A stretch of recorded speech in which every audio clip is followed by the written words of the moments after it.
Hi everybody, I hope all my kinders are doing well.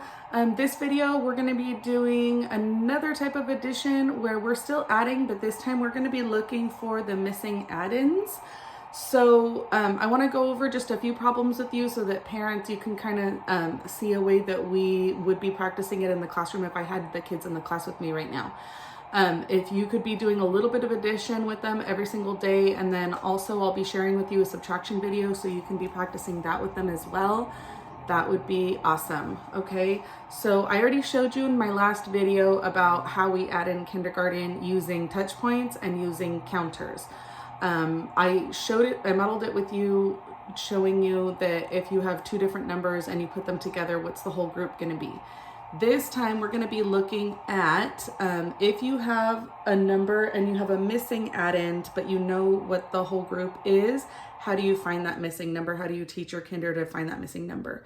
Okay, so the simplest way that I can think of is to just show you the way that I would probably be modeling it most often with my kindergartners in the classroom, and that is we would start by reading the whole addition sentence together with our tracking fingers. Okay, so everybody would put their finger underneath the first number. We're going to read it together. It says 7 plus blank equals 10.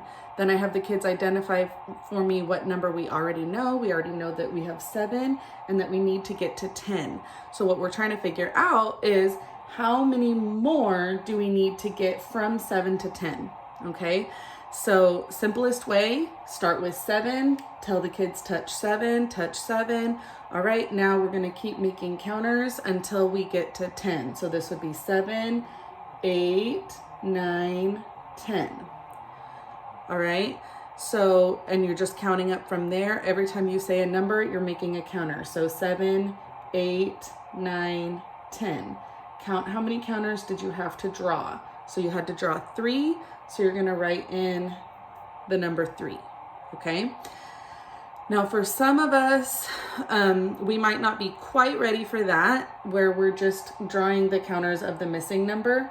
Some of us might need to take it back one step, and if you find that your kindergartner is struggling a little bit with it this way, you can start by drawing the counters. So for this one, we'll read the sentence together. Blank plus 6 equals 8, right? So we already know we have 6. So what I could do another way is draw in my 6. That's 1, 2, 3, 4, 5, 6. Okay. So here's my 6. I know I need to get to 8, right?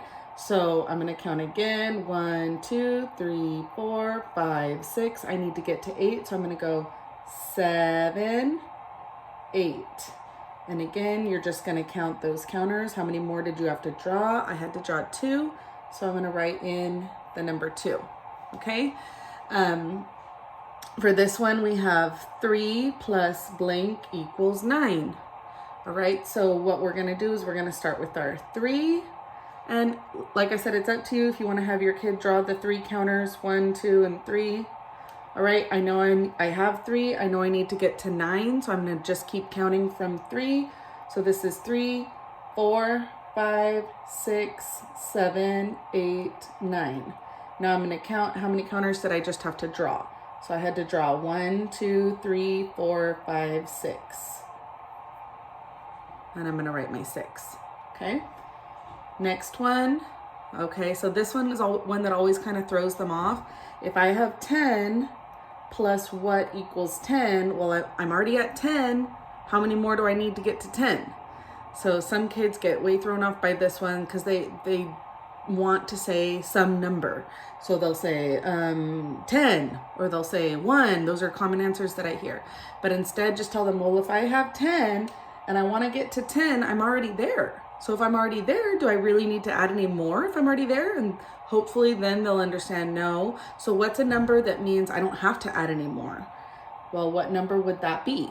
The number would be 0. 0 is the only number that says nothing. It just means nothing, okay? And then my last problem here, we've got what number? So blank plus 4 equals 7. All right, so let's try it this way again. I already know I have 4, so I'm going to just hit it. I'm going to say 4 Let's keep counting until we get to 7. So this is 4, 5, 6, 7. How many more counters did I have to draw? I had to draw 3. So I write in my 3. Also, after I have the whole thing filled out, I always like my kids to read the whole addition sentence to me out loud just so that they get used to kind of saying it. So 7 plus 3 equals 10. Put your tracking fingers here, read it with me. Kinders, if you're listening, read it with me. 2 plus 6 equals 8. 3 plus 6 equals 9. 10 plus 0 equals 10. 3 plus 4 equals 7. And hopefully it makes sense. Hopefully they're catching on. Hopefully this is easy for them. If not, just keep practicing. Even if it is easy for them, parents, if you could keep it up just a little bit at a time, that way when they get to first grade, they're not like, wait, I haven't done this in a long time. How does this go? So anyway, all right. Thank you so much. And I hope you guys are all doing well. Love you, miss you. See you later. Bye.